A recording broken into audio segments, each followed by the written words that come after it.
Zoti Bardhi.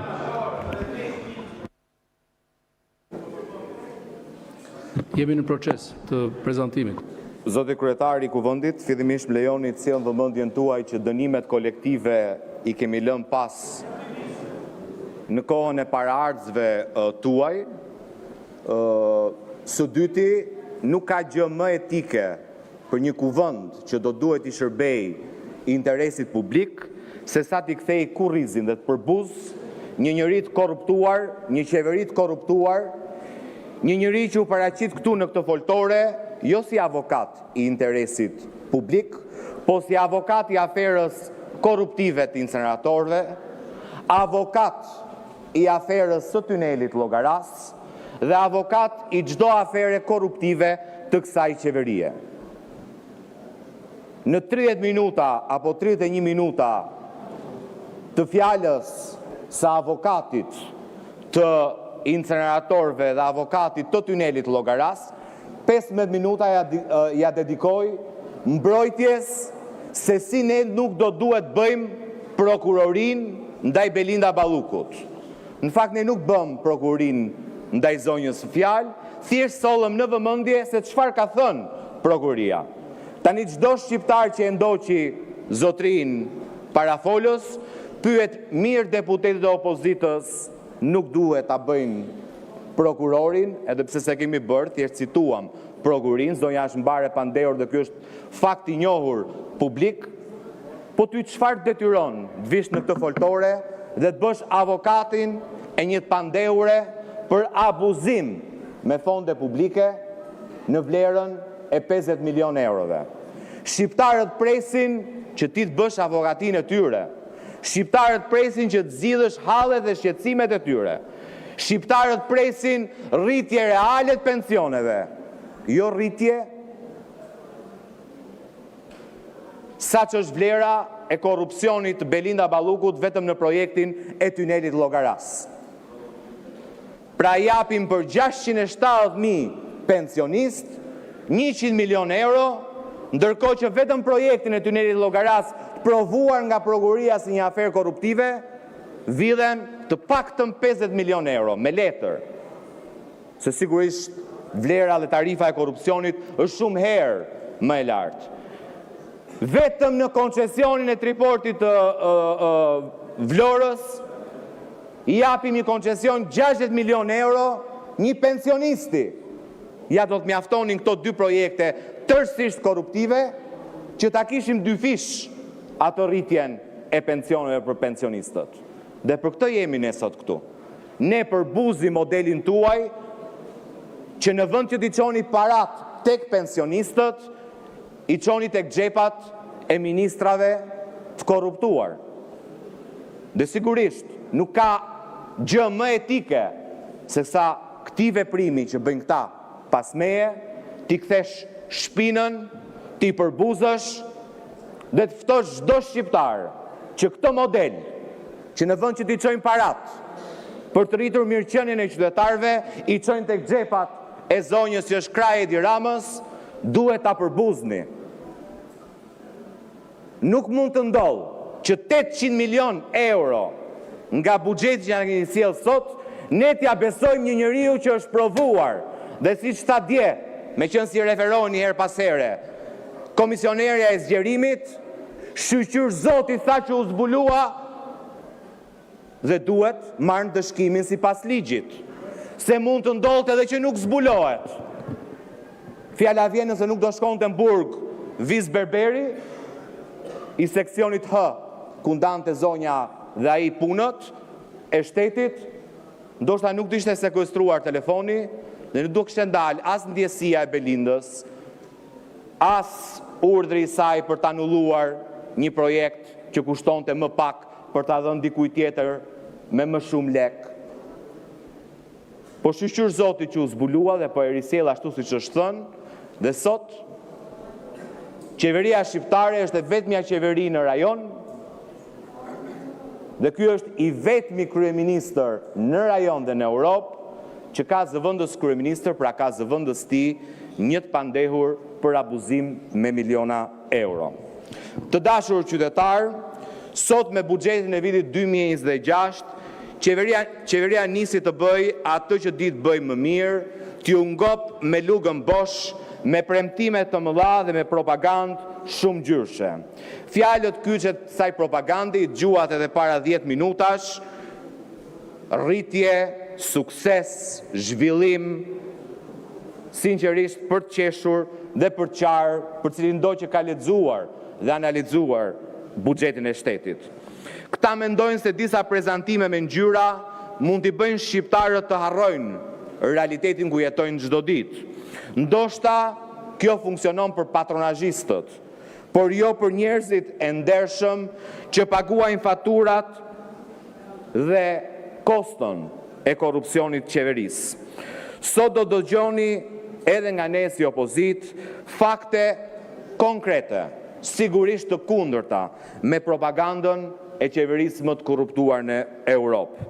Sepse detyra jonë është të bëjmë transparencë dhe të kërkojmë llogari.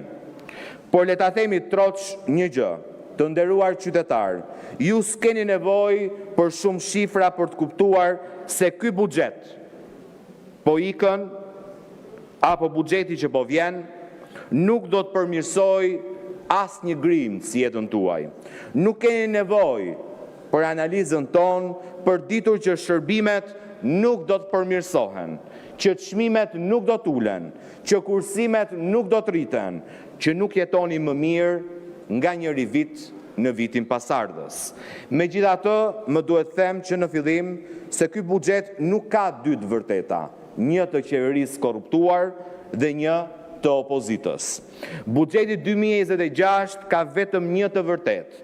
Në pjesën më të madhe e tij, ai do të menaxhohet nga Belinda Balluku, një e panderur nga prokuroria e posaçme për abuzime me fonde publike, dhe nga Edi Rama, pengu i saj bashkëpunëtor në korrupsion, fiktivisht në krye të qeverisë. Fare mirë, për lehtësi komunikimi, këtij buxheti mund të vendosim edhe një emër. Nga dosja 5D e korrupsionit Erion Veliajt në Bashki, kemi kaluar tek buxheti i qeverisë qendrore 2B i korrupsionit në qeveri. Qeveria dhe deputetët e saj po duan të na bindin se nuk i zë gjumi për të mirën e popullit. Veçanërisht Belinda ka net pa gjumë për shkak shqetësimit që ka ndaj qytetarëve që janë pa bukë. Se janë munduar që të rrisin buxhetin, të rrisin investimet, të rrisin pagat, të rrisin pensionet. E keni të kotë. Teatrin e tuaj të shëmtuar me njerëzit, të cilët i vrisin natën dhe i qani ditën, e zbulon vetëm një dosje, dosja e Spakut për tunelin e Llogaras. Aty është e akuzuar dhe marrë pandehur zëvendës kryeministre e Republikës së Shqipërisë, Belinda Balluku. Por palishmëria ka ndodhur sigurisht në ndiregjimin dhe drejtimin e kryeministrit Edi Rama. Kështu që na i kurseni këto sajesat e buxhetit më të madh që do të bëj shqiptarët më të lumtur. Shqiptarët kanë 12 vite që e kanë kuptuar që të vetmit që janë të lumtur nga buxheti i shtetit janë këta që shikoni këtu mbrapa. Buxheti që kemi përpara nuk është për shqiptarët, është për të ruajtur pushtetin e korruptuar të Edi Ramës dhe Belinda Ballukut. Të nderuar qytetarë, ku të dëgjoni që Rama dhe Ballukut e tij në qeveri, po ju tregojnë sa mirë jetoni, tregojeni këtë dosje të Spakut. Është tuneli i Llogaras, ku vetëm në një tender të paracaktuar nga Edi Rama dhe Belinda Balluku janë zhdukur të paktën 50 milion euro. Ja çfarë i bëjnë buxhetit këta. E qepin sipas interesit xhepit tyre, jo sipas interesit të qytetarëve shqiptar. Sa për t'ju rifreskuar kujtesën, po citoj pjesë nga dosja e Spakut se si Belinda Balluku, zëvendës kryeministja e Republikës së Shqipërisë, ministra përgjegjëse për infrastrukturën, i trajton 190 milion euro nga fondet e qytetarëve shqiptar. Në orën 17:40, ministra Belinda Balluku i shkruan drejtorit Evis Berberi: mendojmë ta anullojmë, skualifikoj të gjithë, kam atë ndjesinë time që nuk duhet. Në orën 17:51, drejtori e vis Berberi i shkruan ministres Belinda Balluku: e ke të frikshme atë ndjesin, kur e do, Belinda Balluku, mbylleni sot me urgjencë. Dhe historinë e dini gjithë, tenderi u anullua, në vend të ofertës 140 milion euro, u pranua disa muaj më vonë për të njëjtin projekt, oferta me vlerë 190 milion euro e turqëve të Belindës dhe të Edi Ramës. Pse? Se përmbushnin kriteret. Prokuria e posaçme thot jo. E akuzon zëvendës kryeministren Belinda Balluku dhe e ka marrë ato të pandehur se për shkak të veprimeve të saj të kundërligjshme, fituesi i tenderit 190 milion euro për tunelin e Llogaras është shpallur fitues në kundërshtim flagrant me ligjin. Pra sot nuk mund kemi dy të vërteta, dashur shqiptar, një për qeverinë dhe një për opozitën. Sot kemi vetëm një të vërtet, buxheti i shqiptarëve menaxhohet nga një grusht individësh të korruptuar, të cilët nuk i bashkon vizioni për të zhvilluar vendin, po babëzia për pasuri dhe pushtet personal në kurriz të interesit qytetarëve. Edhe këto miliona e miliarda nga taksat e shqiptarëve që janë parashikuar në buxhetin e vitit ardhshëm do të vidhen po një lloj, me tendera të paracaktuar nga Edi Rama dhe Belinda Balluku, një lloj si tek tuneli i Llogaras. Tu afreskoj edhe njerë kujtesën kolegëve të mi të Partisë Socialiste, e kam thënë disa herë, për disa prej tyre gëzoj respekt dhe mendoj që duan të shërbejnë interesit publik, por nuk lejohen ta bëjnë këtë, se ndoshta mund t'ju vijë edhe turp nga fëmijët e tyre para se të lexojnë fjalimin që krenon buxhetin Rama Balluku. Ja çfarë thuhet mes të tjerash në mesazhin që kompania turke i dërgon disa ditë përpara procedurës zëvendës kryeministres Belinda Balluku. Zoti Bardhi, ju lutem. Ju rikujtoj në bazë të neni 48 pika 1 jeni jashtë rendit ditës. Zoti Bardhi, për rikujtes.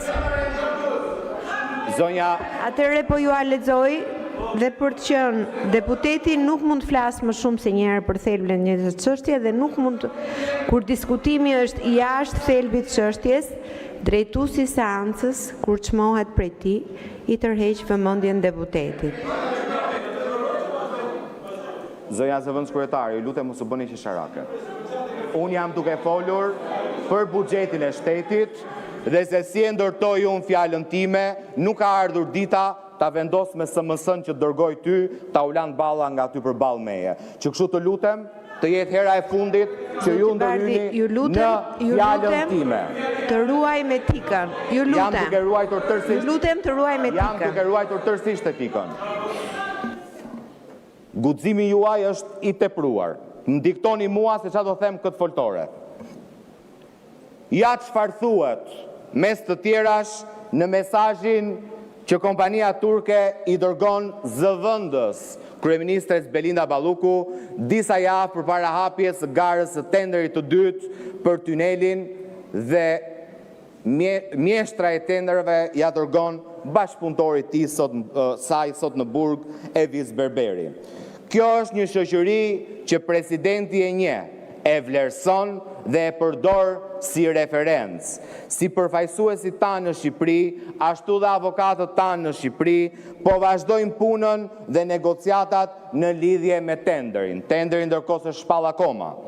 Në selin tonë në Ankara, inxhinierët tanë po përfundojnë dokumentacionin për tenderin dhe po vazhdojnë studimet e kostove. Përveç kësaj, në datën 18 gusht, ju kujtoj të dashur shqiptar, 3 javë përpara hapjes së tenderit, menaxherët e shoqërisë dhe inxhinierët tanë nga Turqia, vazhdon SMS-ja, do të vinë në Shqipëri për të parë trasen dhe vendin ku do ndërtohet tuneli, si dhe për të finalizuar detajet e projektit. Si shoqëri, ne do të jemi plotësisht gati për tenderin e Llogaras përpara datës së tenderit. A është tuneli i Llogaras rasti izoluar i abuzimit me fondet publike që as Edi Rama, as Belinda Balluku nuk i përllojnë vetë, por janë mundi dhe djersa e punës së 2 milion shqiptarve. Do ta kisha votuar edhe vetë të buxhet, po të kishte qenë kështu, por fatkeqësisht për vendin nuk është kështu. Pak ditë më parë, denoncova të njëjtën skemë korrupsioni, këtë herë me koncesionin 60 milion euro të portit të integruar të Vlorës, të cilit ja kanë dhënë një pensionisti që punon për njërin nga ortakët e Ramës. Ju të Partisë Socialiste e kujtoni gjithë puthjen e kryeministrit tuaj me oligarkun Salillari disa vjet më parë. Tani ju takon ju që përpara se të lexoni fjalimet me rritje e progres, tu thoni votuesve se kush është pronari i vërtet i koncesionit Belinda Ballukut 60 milion euro në triport të Vlorës, sepse një pensionist pa asnjë kualifikim nuk mund të jetë kursesi. Këtë informacion mund t'ja kërkoni shumë mirë edhe të panderus tuaj të preferuar, zëvendës kryeministres Belinda Balluku. Madje të njëjtën pandeur mund ta pyesni edhe për skemën korruptive të koncesionit me aeroportin e Vlorës. Mund ta kapni në ndonjë moment sinqeriteti dhe mund t'ju tregojë ndonjë lidhje familjare dhe biznesi me aksionerët e Pakicës në koncesionin 140 milion euro të aeroportit të Vlorës. Po ju kërkoj ta pyesni Belinda Ballukun dhe jo Edi Ramën, sepse ju e dini që kryeministrin e keni peng tek Belinda Balluku. Përndryshe nuk ka asnjë shpjegim tjetër që Edi Rama mban ende në detyrë, si krahun e tij djathtë në qeveri, një të pandehur për abuzime me detyrën nga prokuria e posaçme. Përndryshe nuk ka asnjë shpjegim tjetër pse Edi Rama i ka lënë një të pandehur për abuzim me tenderat gati 1 miliard euro fonde nga projekt buxheti i ri i vitit 2026. Përndryshe nuk ka asnjë shpjegim pse Edi Rama hesht i dorëzuar përpara të pandehurës së prokurisë posaçme, madje sot bëri edhe avokatin publike të saj. Ata janë bashkë në krimin e vjedhjes së buxhetit të qytetarëve shqiptar. Prandaj kolegë deputet, nëse doni të kuptoni çfarë bëhet me qeverinë tuaj të korruptuar, kush do t'i marrë fondet e këtij buxheti, a do të kenë ndonjë cop mish tuaj të dukshëm dhe të pak dukshëm që blejnë vota për ju dhe duhet t'i shpërbleni, mos e lolni kryeministrin. Prej 31 tetorit, ai është vetëm figurant në qeveri, pyesni të pandehurën e prokurisë posaçme Belinda Balluku. Ajo mban realisht çelësat e qeverisë dhe është e vetmja që ka fuqinë të përdor Edi Ramën. Ky është çmimi që kryeministri i Shqipërisë po paguan personalisht për sistemin e korruptuar që e ka ndërtuar me duart e tij. I marr peng nga zëvendës kryeministria, i marr peng nga partnerët e krimit organizuar dhe kartelet e drogës që janë shpallur sfundmi edhe non grata nga Shtetet e Bashkuara të Amerikës. Kryeministri u kujton atyre lehtësira, leje, ndërtimi dhe çdo mundësi tjetër për të pastruar para. Ata në këmbim blejnë vota për të siguruar vazhdimsinë e pushtetit jo të Edi Ramës, po të pushtetit tyre. Prandaj ky buxhet nuk është as më shumë dhe as më pak, por fatura e pengmarrjes së kryeministrit nga korrupsioni dhe krimi i organizuar, një faturë që shqiptarët po e paguajnë më shtrenjtë se kushdo, dhe një faturë që ne refuzojmë ta firmosim, sepse ky buxhet është prova se Shqipëria sot nuk qeveriset. Ajo shfrytëzohet dhe ne jemi kundër një buxheti që mbron të pandehurit dhe jo qytetarët. Jemi kundër një qeverie që i shërben krimit dhe jo njerëzve. Ne votojmë kundër për të mos u bërë si ju, noter të pengmarrjes nga krimi dhe korrupsioni. Ne votojmë kundër sepse jemi me Shqipërinë dhe jo me pengmarrësit e saj.